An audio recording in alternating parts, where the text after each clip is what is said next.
সকাল বন্ধুরা। আজকে সকলকে জানাই নতুন বছরের শুভেচ্ছা ও অভিনন্দন। আজ পয়লা বৈশাখ, সকলকে জানাই শুভ নববর্ষ। প্রতি বছর সবার যেন খুব ভালো কাটুক।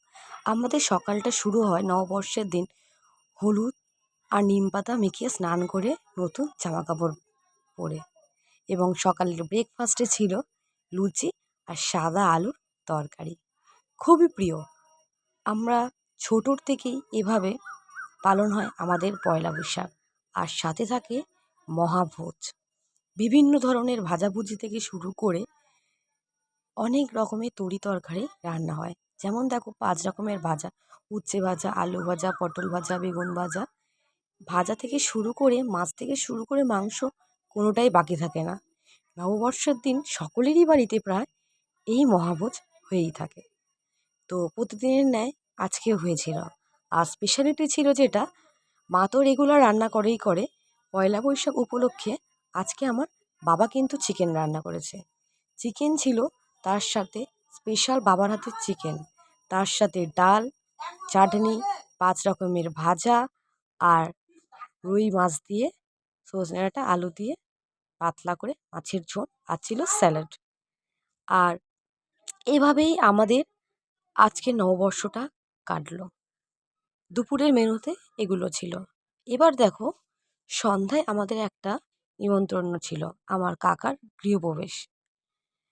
সেই ক্ষেত্রে দুপুরে খাওয়া দাওয়ার পর আমরা ঘুমিয়ে পড়েছিলাম, তারপর ভিডিওটার কন্টিনিউ করা হয়নি। সন্ধেয় বেরিয়ে পড়লাম কাকার বাড়িতে গৃহপ্রবেশ উপলক্ষে। তো এসে অনেক দিন পর যেহেতু এসছি, তো ভীষণ গল্প টল্প হচ্ছিল, খুবই খুশি হয়েছে। সবাই সবার মতন খুব গল্প করছে।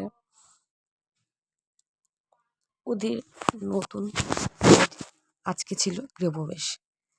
আমি একটু তোমাদেরকে দেখিয়ে দিলাম। কাকিমা আর মাকে দেখো কতটা সুন্দর লাগছে। কাকিমা ওদের যেহেতু ওপরের ফ্লোরে আরেকটা ফ্ল্যাট ছিল, তো ওটা দেখানোর জন্য আসছিল। আর জেঠিমা দেখো ওখানে বসে রয়েছে। তো সবাই মিলে আমরা একটু গল্প করছিলাম, বাবা, মা, কাকু আর জেঠুর মেয়ে, সবাই মিলে আমরা গল্প করছি।